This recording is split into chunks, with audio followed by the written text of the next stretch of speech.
Hi friends, welcome back to my channel. இன்றைக்கி நம்ம இந்த வீடியோவில் வந்து ஒரு saree வச்சு எப்படி அழகாக வந்து ஃப்ளீட்டட் அம்பர்லா வந்து எப்படி கட் பண்ணி தைக்கிறது அப்படின்றத பற்றி பார்க்க போகிறோம். நான் ஆல்ரெடி இதை கட் பண்ணி வச்சுருக்கேன். கட் பண்ண வீடியோஸ்லாம் நான் நிறைய போட்டிருக்கிறதுனால அதை நான் இதில் ஆட் பண்ணலை.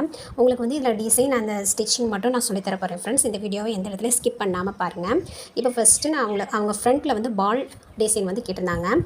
அந்த பால் டிசைனுக்கு நம்ம என்ன பண்ணலாம் அப்படின்றதுலேருந்து நான் ஸ்டார்ட் பண்ணுறேன். ஃப்ரெண்ட்ஸ், நம்ம எப்போவுமே ஒரு டிசைன் பண்ண போகிறோம்னா அந்த டிசைனுக்கு தேவையானதை முதல்ல நம்ம ரெடி பண்ணி வச்சுட்டோம்னா அப்புறமேல் நம்ம ஸ்டிச் பண்ணும்போது ஈஸியாகவே நம்ம ஸ்டிச் பண்ணிக்கலாம். இப்போ வந்து பால் டிசைனுக்கு நான் இந்த மாதிரி நான் கிளாத் எடுத்துக்கிறேன். இவ்வளோ அகலம் எடுக்கணும்னு இல்லை, எனக்கு இது எக்ஸ்ட்ரா இருக்குது, அதனால் நான் எடுத்துருக்கிறேன். உங்களுக்கு வந்து ஃப்ரண்ட்டில் எத்தனை பால் வேணுமோ அத்தனை பால் வந்து இந்த மாதிரி சதுர பீஸாக வந்து கட் பண்ணி எடுத்துக்கோங்க. எனக்கு வந்து அந்த இதுலேயேன்னு வேஸ்ட்டாக இந்த கிளாத் இருந்துச்சு. நம்ம வேஸ்ட்டு கிளாத்து தான் இதில் போடணும். வேறு லைனிங் கிளாத் இதெல்லாம் போடணும்னா அழகாக தான் இருக்கும். ஆனால் இது ரொம்ப லேஸாக இருக்கிறதுனால நான் இதே மாதிரியான கிளாத்தையும் நான் எடுத்துக்கிறேன். அந்த வேஸ்ட்டு கிளாத்தை இப்படி நான் வந்து குட்டி குட்டியாக நான் கட் பண்ண போகிறேன் ஃப்ரெண்ட்ஸ்.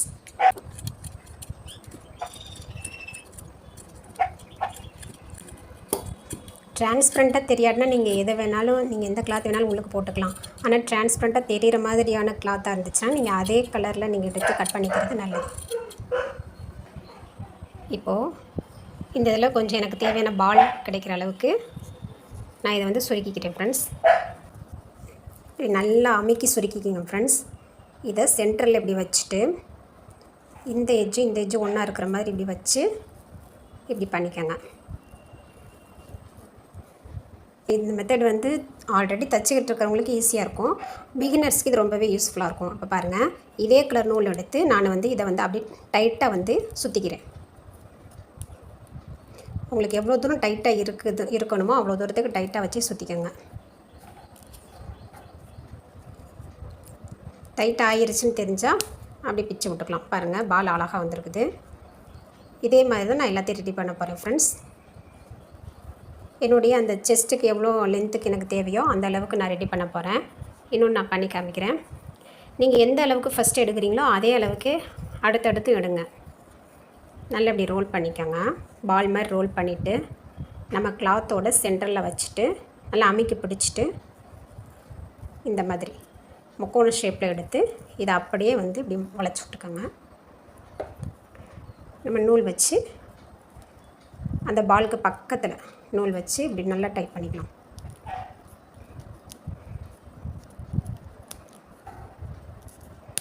டைட் ஆயிடுச்சுன்னு தெரிஞ்சால் அது இது பண்ணிட்டு இப்படி பண்ணிக்கலாம். அப்போ தான் பால் வந்து கரெக்டாக வரும்.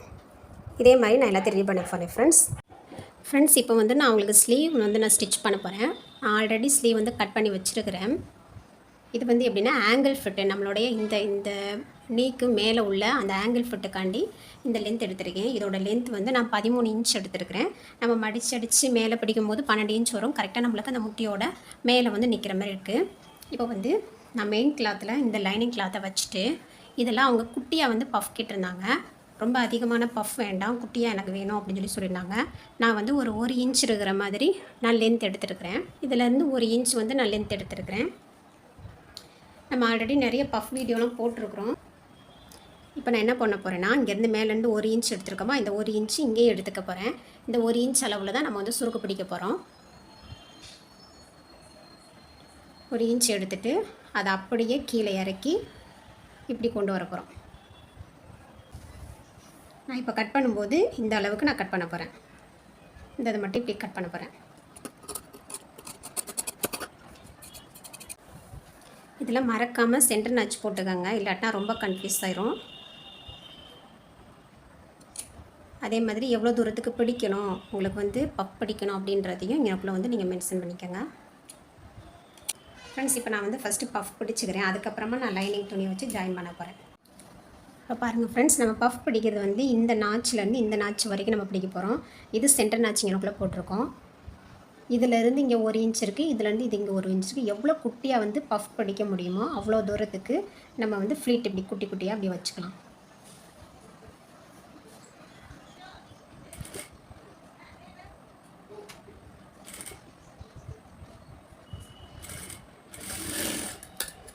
பாருங்கள் ஃப்ரெண்ட்ஸ், நம்ம சின்னதாக தான் வச்சுருக்கோம். எனக்கு வெறும் 5 ஃப்ளீட்டு தான் வந்துச்சு.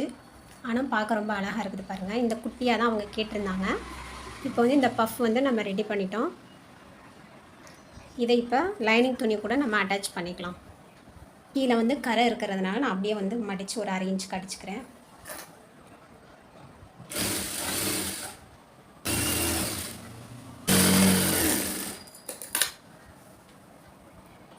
இதை அடித்ததுக்கப்புறமா இந்த சென்டரும் பார்த்துக்கோங்க. இந்த சென்டர் ஒன்றா இருக்கிற மாதிரி தான் கீழே வச்சு அடிக்கணும். இப்போ நான் இந்த 2 சென்டரையும் ஒன்றா வச்சுட்டு நான் வந்து ஜாயின் பண்ண போகிறேன் ஃபுல்லாக. அது விலகி போகிற மாதிரி இருந்துச்சுன்னா ஏதாச்சும் குண்டூசி கூட நம்ம குத்திக்கலாம்.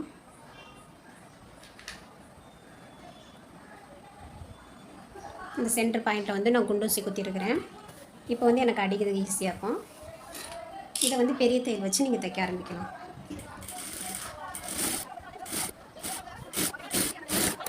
இப்போ பாருங்கள் ஃப்ரெண்ட்ஸ், பஃப் வந்து இப்படி தான் வந்துருக்குது. ஏன்னா இது ரொம்ப ரொம்ப குட்டி பஃப், அதனால் ரொம்ப குட்டியாக தான் இருக்குது. ஆனால் ரொம்ப அழகாக இருக்குது பார்க்கும்போது.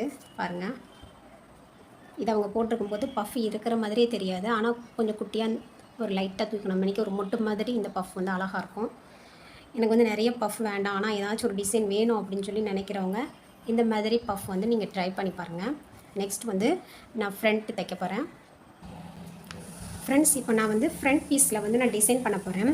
அதுக்கு நான் முதல்ல லைனிங்கை எடுத்து தள்ளி வச்சுட்டு லைன் கிளாத்தோட சென்டரை வந்து நான் மார்க் பண்ணிக்கிறேன். பாருங்கள், இந்த சென்டரை வந்து நான் நல்லா இங்கே அழுத்தி எடுத்துக்கிறேன். இதில் இருந்து எனக்கு நெக்குக்கு எவ்வளோ தேவையோ அதை வந்து நான் மார்க் பண்ணிக்கிறேன். எனக்கு வந்து இந்த இடத்துல இருந்து இந்த இடம் வரைக்கும் எனக்கு வந்து பால் தேவை. மார்க் பண்ணிவிட்டு இதை வந்து சென்டரை வந்து நான் மார்க் பண்ணிக்கிறேன். பார்த்துக்கோங்க, இது மெயின் கிளாத்தோட சென்டர் பகுதியில் என்னோடய நெக்குக்கு கீழே உள்ள அளவும் இடுப்புக்கு மேலே உள்ள அளவும் லைனிங் கிளாத்தை வச்சு நான் வந்து மெஷர் பண்ணிக்கிட்டேன். இப்போது நான் பால் வந்து எடுத்து என்னுடைய லெஃப்ட் சைடு தான் வைக்கிறேன். இதுதான் உங்களுக்கு ஈஸியாக இருக்கும். இந்த மெத்தடில் வைக்கும்போது தான் ரொம்ப ஈஸியாக இருக்கும். இப்படி வச்சிங்கன்னா உங்களுக்கு தையல் விழுகும்போது ரொம்ப வந்து டிஸ்டர்ப் ஆகும்.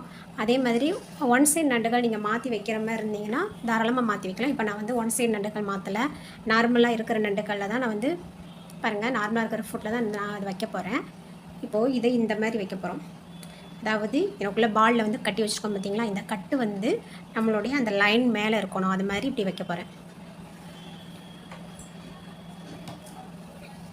ஃப்ரெண்ட்ஸ், இதெல்லாம் உங்களுக்கு தெரியும்னா நீங்கள் இந்த இடத்துல நீங்கள் ஸ்கிப் பண்ணிவிட்டு கொஞ்சம் நேரம் கழிச்சு கூட பாருங்கள். ஆனால் இது பிகினர்ஸ்க்கு ரொம்ப யூஸ்ஃபுல்லாக இருக்கும் அப்படின்றதுனால தான் நான் இவ்வளோ டீட்டெயில்ஸாக சொல்கிறேன். இப்படி வச்சுட்டு கரெக்டாக 1 இன்ச்சு கேப்பில் வந்து நெக்ஸ்ட் வைக்க போகிறேன். அது வலி வரும் ஃப்ரெண்ட்ஸ், அதனால் தூக்கி நண்டுக்கல் லைட்டாக தூக்கி அந்த இதை பிடிச்சி அந்த மாதிரி வைக்கணும்.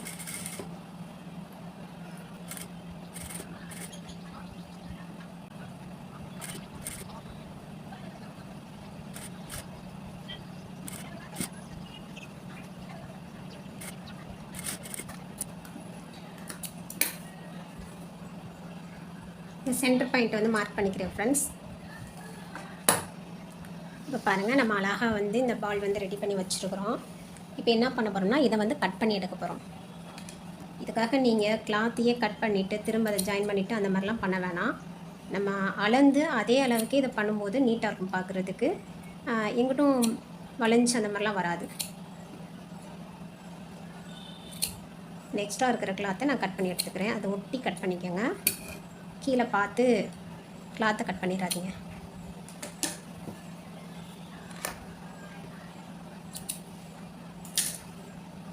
இப்போ பாருங்கள் ஃப்ரெண்ட்ஸ், நம்மளுக்கு இந்த பால் மட்டும் தனியாக வந்துருக்குது. இதை நம்ம என்ன பண்ண போகிறோம்னா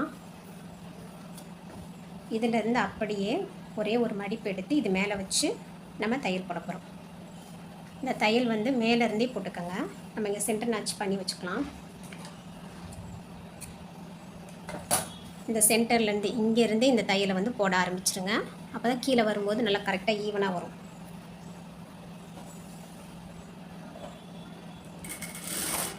இந்த தையல் வந்து நல்லா குட்டி தையலாக போட்டுக்கோங்க ஃப்ரெண்ட்ஸ், அப்போ தான் பிரியாமல் இருக்கும். இதை மறைக்கிற மாதிரி இந்த தையல் வந்து நம்ம போடணும்.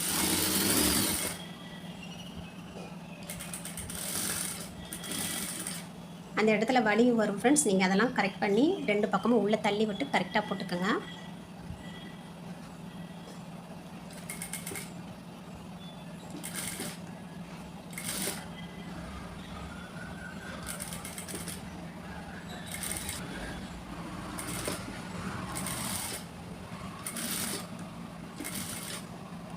இடையில இடையில நண்டுக்காலும் நீங்கள் தூக்கி விட்டுக்கலாம். அப்போ தான் வந்து ஈஸியாக வரும்.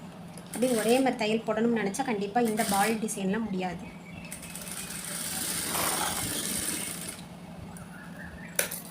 இப்போ போட்டாச்சு ஃப்ரெண்ட்ஸ். நீங்கள் பார்த்தீங்கனாலே தெரியும் இது எவ்வளோ அழகாக வந்திருக்குன்னு. நம்மளுக்கு பால் மட்டும்தான் வெளியே வந்திருக்கு, மற்ற எந்த பிசுறுமே நம்மளுக்கு வெளியே வரலை. நான் எக்ஸ்ட்ரா வந்து சேஃப்டிக்காண்டி இன்னொரு தையல் நான் வந்து ஸ்ட்ரைட்டாக போட்டுக்கிறேன்.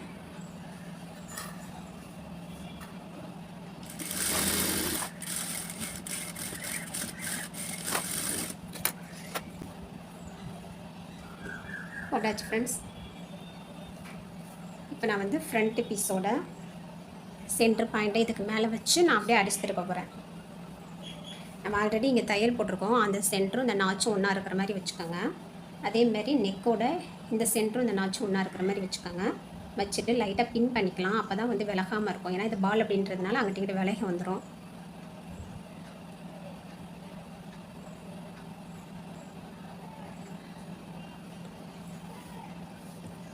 மேலேயும் இங்கே கீழேயும் வந்து கரெக்டாக அந்த பாலுக்கு நேராக அந்த சென்டர் வச்சு நான் இழுத்து வச்சு பின் பண்ணிக்கிறேன். இப்போது நெக்கை வந்து இப்படி அடித்து நம்ம திருப்ப போகிறோம்.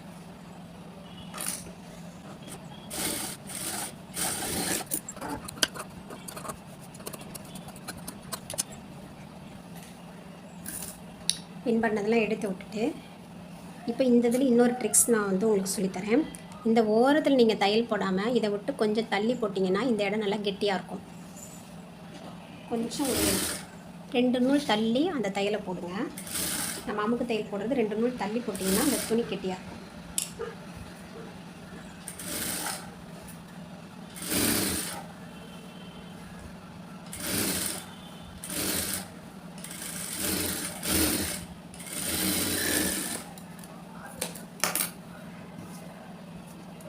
இப்போ பாருங்கள், நான் இந்த அளவுக்கு கேப்பில் வந்து தையல் போட்டிருக்கேன். இதை நான் அப்படியே மடித்து இந்த ஓரத்தில் இப்போ தையல் போட போகிறேன் ஃப்ரெண்ட்ஸ்.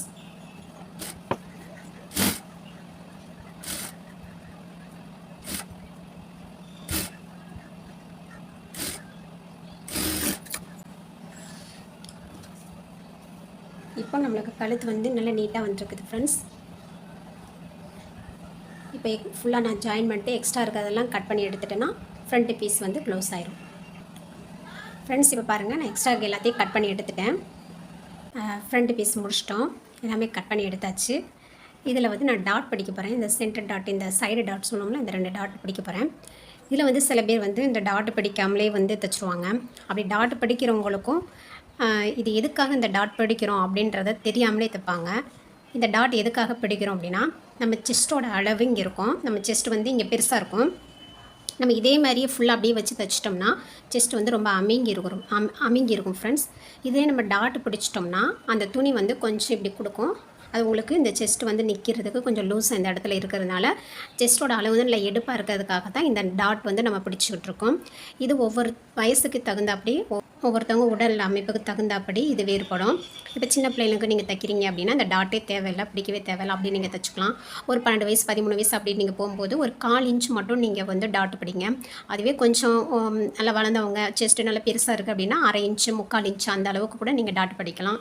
டாட் பிடிச்சா மட்டும்தான் இந்த அம்பர்லாவோ ஃப்ளீட்டர் டைப்போ இந்த மாதிரி யோக் டைப்பு எதுனாலுமே உங்களுக்கு வந்து பார்க்க ரொம்பவே அழகாக இருக்கும். நார்மல் சுடிதார் கட்டிங்லேயே இதை நம்ம தைச்சோம்னா அவ்வளோ எடுப்பாக வந்து நம்மளுக்கு தெரியாது ஃப்ரெண்ட்ஸ். இப்போ நான் வந்து இந்த 2 இடத்துலையுமே நான் 1/2 இன்ச்சுக்கு நான் டாட் பிடிக்க போகிறேன். அதுக்கு நான் வந்து ஏற்கனவே நாச் போட்டு வச்சுருக்கேன். டாட் பிடிக்கும்போது இந்த ஷோல்டருடைய சென்டர் பாயிண்ட்டை வந்து கரெக்டாக வச்சுக்கோங்க. ஷோல்டருடைய சென்டர் பாயிண்ட்டை கரெக்டாக வச்சு அதிலேருந்து எந்த லென்த்து வந்து கீழே எப்படி வருதோ அதை ஸ்ட்ரைட் பண்ணிவிட்டு இங்கேருந்து 1/2 இன்ச்சுக்கு பிடிச்சி இங்கே ஒரு 3.5 இன்ச்சு 4 இன்ச்சு வரைக்கும் கூட நீங்கள் வந்து டாட் பிடிக்கலாம். நீங்கள் கட் பண்ணும்போதே அதுக்கு அளவாகவே நீங்கள் நாச் பண்ணி வச்சுக்கிட்டிங்கன்னா தைக்கிறதுக்கு ரொம்ப ஈஸியாக இருக்கும்.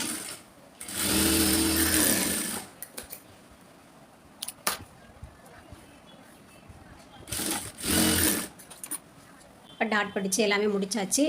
நான் ஷோல்டர் ஜாயின் பண்ணிவிட்டு நான் கை ஜாயின் பண்ணிவிட்டு உங்களுக்கு நான் காமிக்கிறேன். அதெல்லாம் சிம்பிள் மெத்தட் அப்படின்றதுனால நான் வீடியோவை அதை காமிக்கலாம். இப்போ பாருங்கள் ஃப்ரெண்ட்ஸ், ஃபைனலாக இந்த மாதிரி தான் லுக் வந்துருக்குது. கீழே ஃப்ளீட் நல்லா பெரிய பெரிய ஃப்ளீட்டு வச்சு மேலே வந்து அவங்க அந்த ஹிப்புக்கு பக்கத்தில் வந்து ஒரு நாட்டு மாதிரி வச்சு கொடுங்க அப்படின்னாங்க. அந்த நாட்டும் வச்சாச்சு ஃப்ரெண்ட்ஸ். இப்போ பாருங்கள் ஃபைனல் லுக் எப்படி இருக்குன்னு சொல்லி நீங்கள் கமெண்ட் பண்ணுங்கள். இந்த வீடியோ பிடிச்சிருந்துச்சுன்னா மறக்காமல் லைக் பண்ணுங்கள் ஃப்ரெண்ட்ஸ். என்னோடய சேனல் இன்னும் நீங்கள் சப்ஸ்கிரைப் பண்ணாமல் பார்த்துட்டு இருந்தீங்கன்னா மறக்காமல் சப்ஸ்கிரைப் பண்ணி வச்சுக்கோங்க. இன்னொரு வீடியோவில் உங்களை பார்க்குறேன். பாய்.